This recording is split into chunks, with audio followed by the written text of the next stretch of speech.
আজকে সৌদি আরব ওরা বললে দোষ থাকলে হুসাইনের আছে, ইয়াজিদের কোনো দোষ নাই। সৌদি আরবে ইয়াজিদের বাচ্চারা প্রশাসন পরিচালনা করছে, যখনই ইয়াজিদের বিরুদ্ধে বলবেন ঠাস করে সর মেরে দিবে। ইয়াজিদের বিরুদ্ধে বললে সৌদি আরবে উপায় নাই, ওরা বলে দোষ থাকলে হুসাইনের আছে। এই ইয়াজিদের টাকা বাংলাদেশে খাইয়া, রিয়াল খাইয়া পেটের তল্লা বাড়ি হয়ে গেছে গা। এরা বক্তৃতা করে বাংলাদেশে বলতেছে হুসাইনের দোষেই কারবালার ঘটনা হয়েছে। আজকে যারা হুসাইনের দোষ বলে কারবালাকে ভিন্ন খাতে চালিয়ে দিতে চায়, তাদের পিছনে কি নামাজ পড়া জায়েজ হবে? বেয়াদবের পিছনে নামাজ পড়া জায়েজ হবে? সারা বাংলাদেশের মানুষ যেন মনে রাখে, কারবালাকে যারা হুসাইনকে দায়ী করতে চায় তাদেরকে সালাম দেওয়া হারাম, এদের পিছনে নামাজ পড়া জায়েজ নাই, গুনার কাজ। এদেরকে যতবার মালাউন বলবেন ততবার 10টা করে নেকি না চাইতেই পাবেন। মালাউন আজকে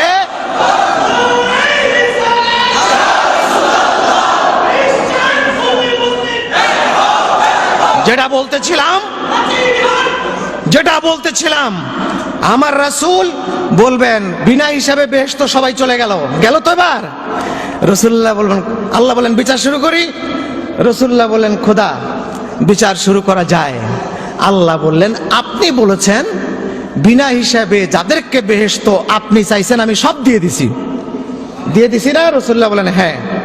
এবার আপনি আমার কথা শোনেন, প্রথম বেহেশতে কদম রাখবে কে?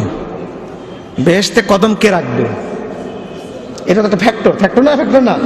রাসূলুল্লাহ তো বেহেশত ওপেন করে দিয়ে আসছেন, এখন বেহেশতে প্রথম ঢুকবে কে? রাসূলুল্লাহ বলেন খোদা এটা আমার এখতিয়ারে না, আপনি যাকেই বলবেন সেই বেহেশতে প্রথম যাবে, আর আমি তাতেই খুশি। আল্লাহ বলেন যদি আমাকে বলতে বলেন, সর্বপ্রথম বেহেশতে আমার হাবিবের মেয়ে ফাতেমা যাবে। সমস্ত আম্বিয়া আলাইহিস সালাম চিৎকার করে খুশি হয়ে গেল, মারহাবা। সমস্ত বেহেশতের হুরিনুরিরা ফুল ছিটাতে লাগলো, মারহাবা। ফাতেমার বেহেশতে যাবার কথা শুনে সবাই পাগল হয়ে গেল, ঈদের খুশি। কিন্তু মা ফাতেমা মুখ ভার করে ডান হাতে হযরতে হুসাইনের রক্তমাখা জামা, বাঁ হাতে বিষের পেয়ালা নিয়ে আল্লাহর দরবারে গিয়ে বললেন আপনি আমাকে প্রথমে বেহেশতে যেতে বলতে পারেন খোদা, আমি যাব না। এই যে আমার বিচার, কি অন্যায় করেছিল আমার হুসাইন, কি অন্যায় করেছিল। 10টি দিন তাকে অবরুদ্ধ করে রেখে, তাকে হত্যা করে শহীদ করে, তবুও তাদের আশা মিটে নাই। তার পবিত্র দেহের উপরে ঘোড়া চালিয়ে দিয়েছে, তার গোশত খসে পড়েছে। তারপরে সেই পাপাত্তারা সেখানে আসরের নামাজ জামাতে পড়েছে। নামাজি হলেই বেহেশত। আমার হুসাইনকে কতল করে ওরা নামাজ পড়ে নাই জামাতে? দাড়িওয়ালারা কতল করে নাই? পাগড়িওয়ালা কতল করে নাই? তাই বলে কি বেহেশত গেল? দাড়ি পাগড়ি টুপি সবার আছে, কান নাই। হুসাইনকে কতল করে জামাতে নামাজ পড়েছে। কি দোষ ছিল আমার হুসাইনের? বিচার চাই। কি দোষ ছিল আমার হাসানের? বিষের পেয়ালা বিচার চাই। সব স্তব্ধ হয়ে গেল। রাসূলুল্লাহ আগে বললেন মা এটাও আমারে দে, এটাও দে, দুটোটা নিয়ে নিলেন। তোর ছেলেদের বিচারের জিম্মাদার যদি আমি হই তাহলে কি তুই যাবি না? বাবার দিকে তাকায় মুচকি হেসে মা ফাতেমা আস্তে আস্তে জান্নাতের দিকে রওনা হচ্ছেন। হুজুর বললেন খোদা ওমান খালফাহা, ফাতেমা একাই যাবে, তার পিছনে কি আর কেউ যাবে না? আল্লাহ বলেন তার পিছনে যাবে কে? রাসূলুল্লাহ বাসার থেকে বের হয়ে গেছেন, ফাজা হাসান, হযরত হাসান আসছেন, কম্বলের নিচে ঢুকাই দিছে। দৌড়ায় হুসাইন আসছে, কম্বলের নিচে ঢুকাই দিছে। হযরত আয়েশা বলেন আমি দেখতেছি হুজুর কি ব্যাপার, হুজুর আজকে এরকম করে কেন? 2 নাতিরে নিয়ে 2 কম্বল তলে ঢুকাই দিল। মা ফাতেমা কয় যে বাবা আজকে এরকম করছে কেন? ফাতেমা আগায় আসছে, কয় তুমি আসো, কম্বলের তলে ঢুকাইছে। আলী বলে যে ব্যাপার কি, হুজুর আজকে এরকম করছে কেন? আলী আগে গেছে, কয় তুমি আসো, আরেক কম্বলের তলে ঢুকে 4টারে কম্বলের তলে ঢুকায় আল্লাহুম্মা হাউলায়ে আহলা বাইতি, আল্লাহ এরা আমার কলিজার টুকরা। মান আহাব্বাহুম তুহিব্বুহুম, এদেরকে যারা ভালোবাসবে খোদা তুমি তাদেরকে ভালোবাসিও, এদেরকে যারা ভালোবাসবে তুমি তাদেরকে ভালোবাসিও। পাক পবিত্র, পাক মানে কি? পাঞ্জা মানে পাঁচ, তন মানে দেহ, তন মানে কি? দেহ। আল্লাহ তাআলা হুকুম করলেন তুমি যখন এই চারজন আর তুমি একজন তো আসোই মাঝখানে, কয়জন হইল? পাঁচজন। চারজন তো আছে, হাসান হুসাইন ফাতেমা আলী, আর মাঝখানে কে? হুজুর। পাঁচজন। আল্লাহ কয় আমি পাঁচজনকে জন্মের মতো পবিত্র করে দিয়ে দিলাম, এদের চেহারার দিক যারা মহব্বত করে তাকাবে তারাও পবিত্র হয়ে গেল। পবিত্র করে দিয়ে দিলাম। এই জন্য আমরা বলি পাক পাঞ্জাতন। বেয়াদবের দল জাহেল, পাক পাঞ্জাতন শুনলে দাঁতে ভেটকি দেয় শিম্পাঞ্জির মতো।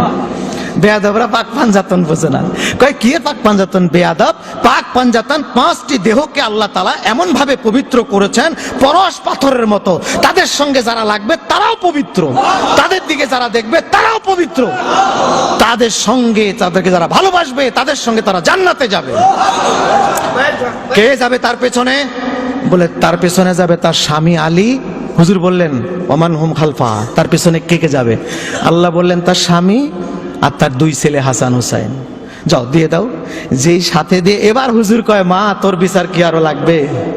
একটু আগে যে বিচার চাইছিলি, তোর ছেলেও তোর সাথে যাচ্ছে, তোর স্বামীও যাচ্ছে, বিচার চাবি কার? আরে বেয়াদব, যারা আমার রাসূলের কলিজাকে জবাই করে ঘোড়া চালায় দিলা, আর তার মা সেদিন, তার নানা সেদিন তোমাদেরকে ক্ষমা করে দেবে, হেসে দিবে, আমার আর বিচার লাগবে না, আল্লাহর বিচার আল্লাহই করুন, বেহেশতে চলে যাবেন।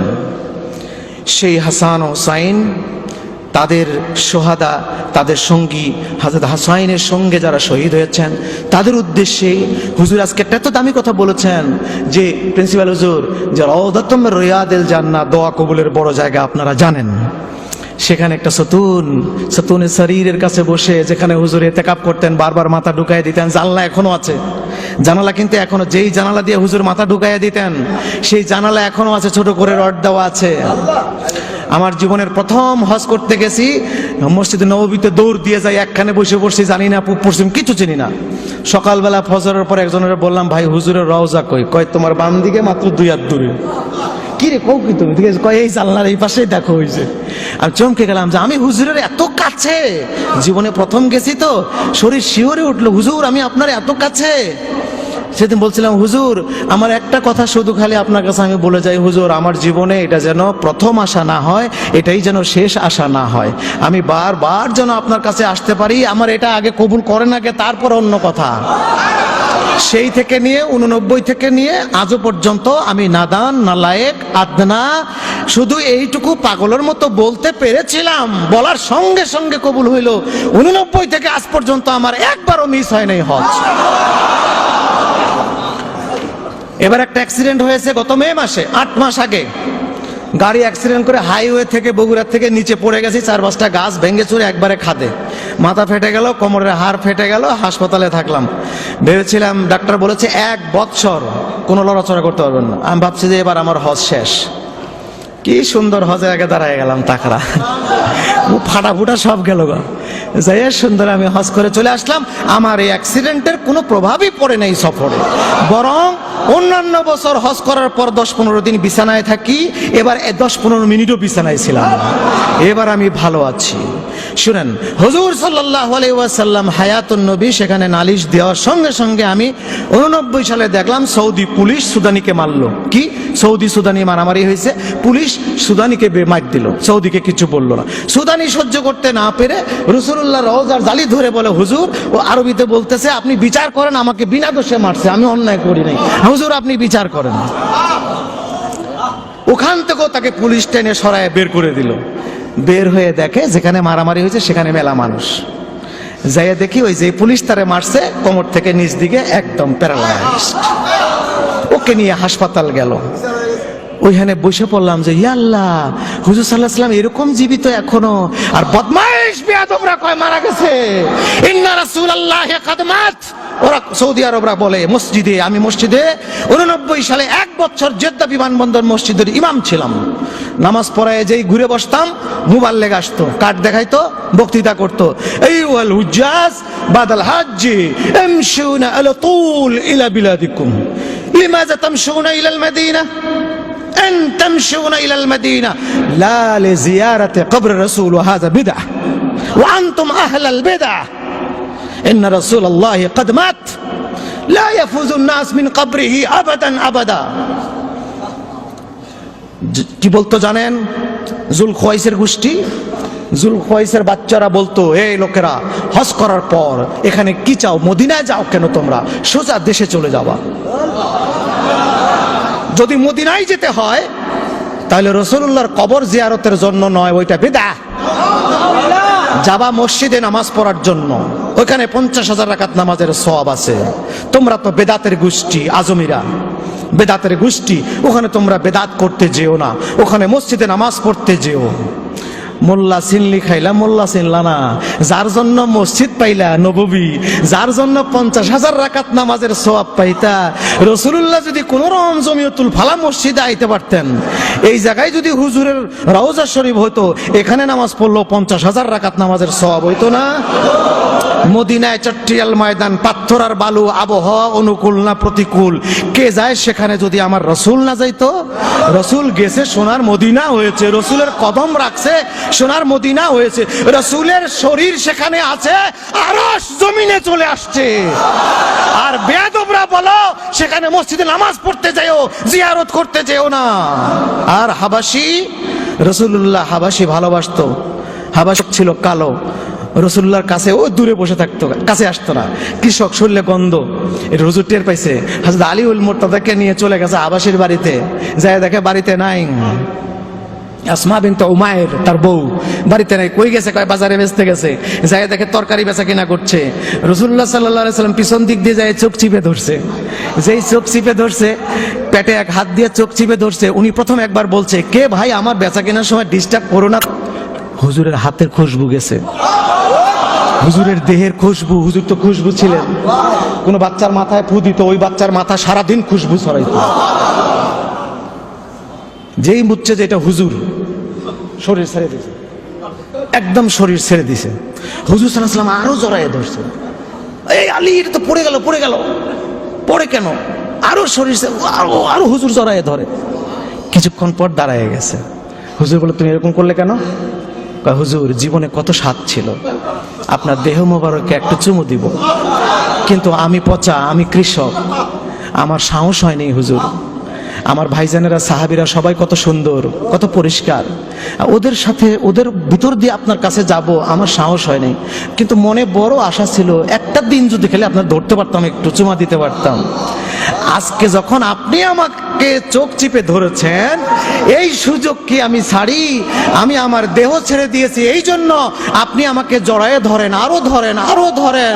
আমার যদি আর কোনো উপায় না হয়, আমার রসুলের জিসিম মুবারকের সঙ্গে আমার জিসিম লাগছে, এই জন্য আল্লাহ আমারে মাফ করে দেবে। রাসূলুল্লাহ বলেন, পাগল, চলো বাসায় চলো, যাও। বাসায় গেছে, কি আছে পাকাও।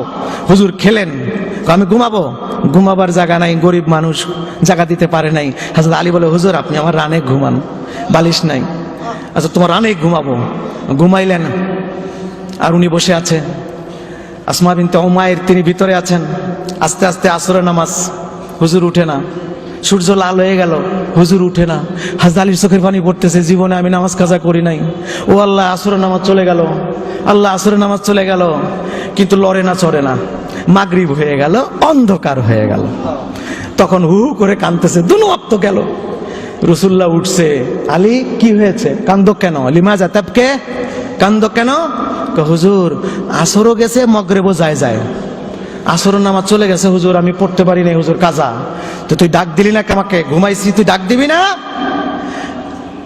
ভাইজানেরা, আমাদের আদব পণ্ডিতের আদব আর সাহাবীদের আদব দেখেন, আদব কাহাকে বলে।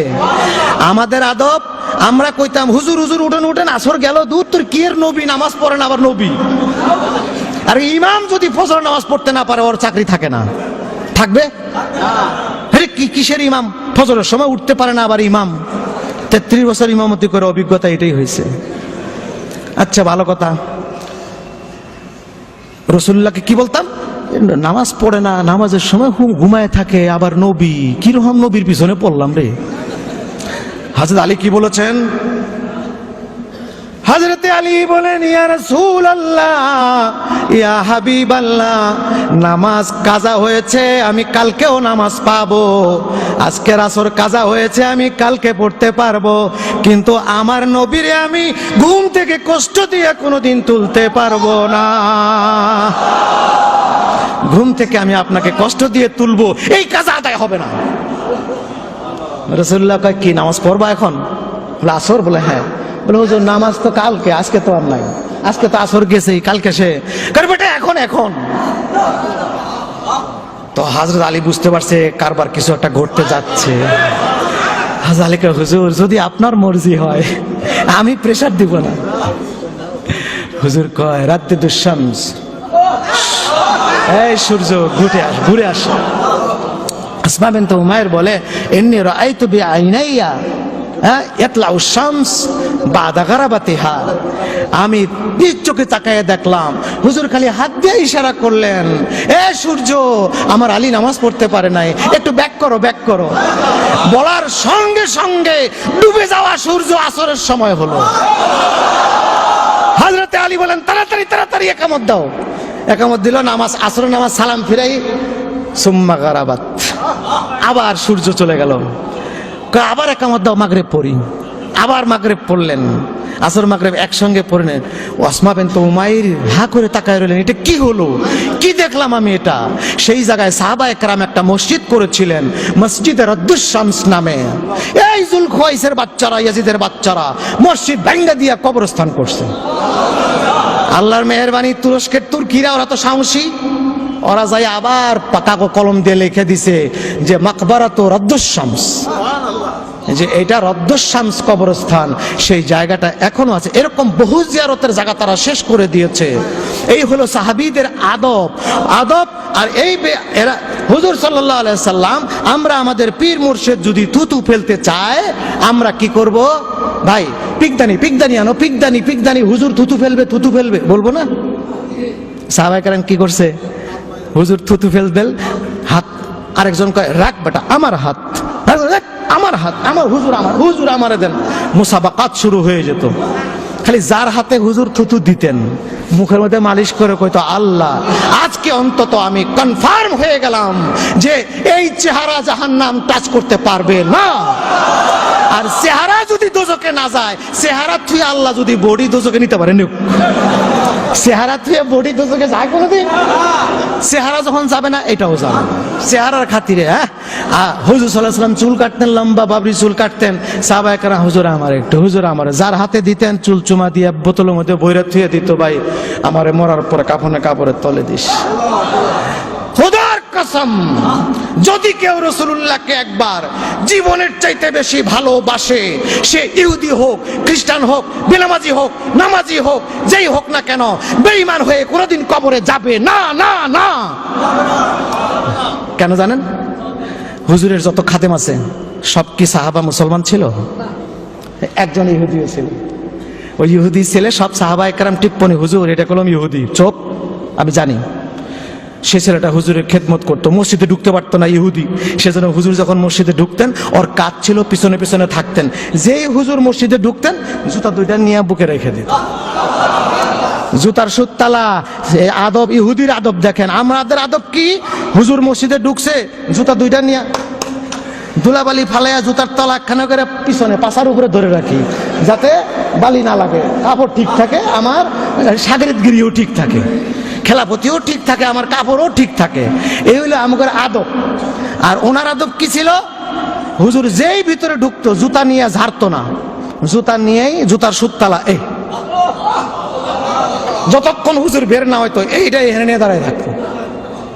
হুজুর যেই বের হইতো আবার হুজুরের পায়ের তলায়। এই ডিউটি 7 বছর। কয় বছর করছে? 7 বছর পর হযরতে আবু বকর রাদিয়াল্লাহু তাআলা আনহুকে হুজুর বললেন, এই ওই ছেলেটাকে দেখি না কেন, ওই যে আমার জুতা নিত? কয় হুজুর এই ছেলেটা অসুস্থ, বিছানায় পড়া। এই ছেলেটা কি অসুস্থ, বিছানায় পড়া। কোথায়? বিছানায় পড়া। তো তুমি বলো নাই কেন? চলো এক্ষুনি আমি তার বাসায় যাব। সঙ্গে সঙ্গে রাসূলুল্লাহ চলে গেলেন, তার বাসায় চলে গেলেন। ইহুদির বাপ মা খবর পাইছে যে মুহাম্মদ রাসূলুল্লাহ আসতেছেন।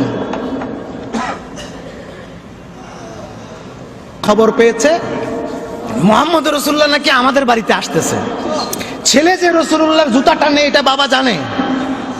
বাস চেয়ার আইনা রাখছে, বসবে। ফাজা রাসূলুল্লাহ সাল্লাল্লাহু আলাইহি ওয়াসাল্লাম মা সিদ্দিকিহি সুম্মা জালাসা আলা ফিরাশিহি। চেয়ারে না বসা ওই ছেলেটা যে বিছানায় শুয়ে আছে রাসূলুল্লাহ বিছানায় গিয়ে বসলেন। সুবহানাল্লাহ। ওয়াদা ইয়াদাইহি আলা জাবহাতিহি। রাসূলুল্লাহর হাত মোবারক যখন ছেলের কপালে এরকম রাখছে, রেখে সঙ্গে সঙ্গে টান দিয়ে দিছে এবং মুখটা হুজুরের কালো হয়ে গেল, অন্ধকার হয়ে গেল। মুখটা অন্ধকার হয়ে গেল, হাতটা টান দিয়ে নিয়ে নিল। মানে এমন ভাবে মনে হয় যেন কোনো গরম জিনিসে হাত দিছে। হাতটা দিয়ে টান দিয়ে মুখটা কালো করলো। কালো করে বলে, বাবা তাড়াতাড়ি কলেমা পড়, কলেমা পড়, কলেমা পড়। ছেলে কি করবে? পাশে বাবা মা, হুজুর ইহুদি। হঠাৎ করে হুজুর কলমা পড়তে বলতেছে, কি করমু কি করমু? বাপের দিকে তাকাইছে, বাপের দিকে তাকায় রয়েছে। একবার দুইবার তিনবার, তিনবার এবার বাপ বলে, বেটা আমার দিকে নয়, নবী মুস্তাফার দিকে তাকা, উনি যা বলে তাই করো। সঙ্গে সঙ্গে ছেলে কলেমা পড়ল। রাসূলুল্লাহ বের হয়ে আসলেন, আলহামদুলিল্লাহিল্লাযী আনকাযাহু বি মিনান নার। হযরত আবু বকরকে বললেন, আবু বকর রে, আমি যখন কপালে হাত দিছি, দিয়ে দেখি আমার আগে আজরাইল এসে বসে রয়েছে। আজরাইলের উপস্থিতি টের পেয়ে আমার মনটা খারাপ হইল। আমি আল্লাহকে বললাম, ও খোদা, যেই ছেলে 7টি বছর আমার জুতা বুকে নিয়েছিল, সেই ছেলে বেঈমান হয়ে মারা যাবে, আমি কি করে সহ্য করব? আমি কলেমার দাওয়াত দিলাম, আল্লাহ তুমি সুযোগ দাও, আজরাইলকে সরায় রাখো। আল্লাহ আজরাইলের উপরে নোটিশ করলেন, খবরদার আমার রাসূলের সঙ্গে বেয়াদবি করবি না। যতক্ষণ রাসূল তাকে কলেমার তালকিন দেয় ততক্ষণ তুই দূরে থাক। আজরাইল দূরে রইল, আমি কলেমার তালকিন দিলাম, ছেলে কলেমা পড়লো, মারা গেল। আল্লাহ শুকরিয়া আদায় করছি, আমার ওসিলায় ছেলেটা জাহান্নাম থেকে বেঁচে গেল। বলেন, ইহুদি হওয়ার পরেও কি বেঈমান হয়ে মরল? এক ওয়াক্ত নামাজ পড়ে নাই ছেলে, একটা সেজদা দেয় নাই, একবার দুইবার জিকির করে নাই, নামাজ পড়ে নাই, রোজা রাখে নাই, দাড়ি রাখে নাই, টুপি ছিল না, কিছুই ছিল না, কিন্তু শুধু রাসূলুল্লাহকে ভালোবাসার কারণে, হুজুরের জুতা বুকে টানার কারণে আল্লাহ তাকে বেঈমান হয়ে মরতে দিলেন না, রাসূলকে নিয়ে সময় মতো হাজির করলেন। রাসূল প্রেমিকরা মনে রাখবেন, যদি রাসূলুল্লাহকে মন দিয়ে ভালোবাসেন, যে অবস্থায় থাকেন না কেন, শেষ পরিণতির সময় আমার রাসূল এসে হাজির হয়ে যাবে। রাসূল এসে হাজির হয়ে যাবে মৃত্যুর শিয়রে। বাপ দেখবেন না, মা দেখবেন না, আত্মীয় দেখবেন না, স্বজন দেখবেন না, মরার আগে আমার রাসূল বসে থাকবে সেখানে। রাসূলকে দেখে দেখে দুনিয়ার থেকে যেতে পারবেন। এই আল্লাহ তাআলা এই রাসূল প্রেমিকদেরকে এইটা দেখ। আমরা চাই, টাকা চাই না, পয়সা চাই না, আমরা বাদশাহী চাই না, ক্ষমতা চাই না, লিডারি চাই না, নেতাগিরি চাই না, আন্দোলন চাই না। আমরা আল্লাহর কাছে ভিক্ষা চাই। জীবনে আল্লাহ তাআলা শুধু একটা জিনিস আমাদেরকে দেও, একবার স্বপ্নে যদি আমার নবীর নুরানি চেহারাটা দেখবার তৌফিক দেও। আর আমরা যখন মারা যাব, মৌতের সময় বাবা দেখতে চাই না, মা দেখতে চাই না, আত্মীয় স্বজন দেখতে চাই না, কাউকে দেখতে চাই না। শুধু শেষ নিঃশ্বাস ত্যাগের আগে আমার হাবিব সাল্লাল্লাহু আলাইহি সাল্লামকে আমার শিওরে দেখতে দেখতে যেন আমরা মরতে পারি।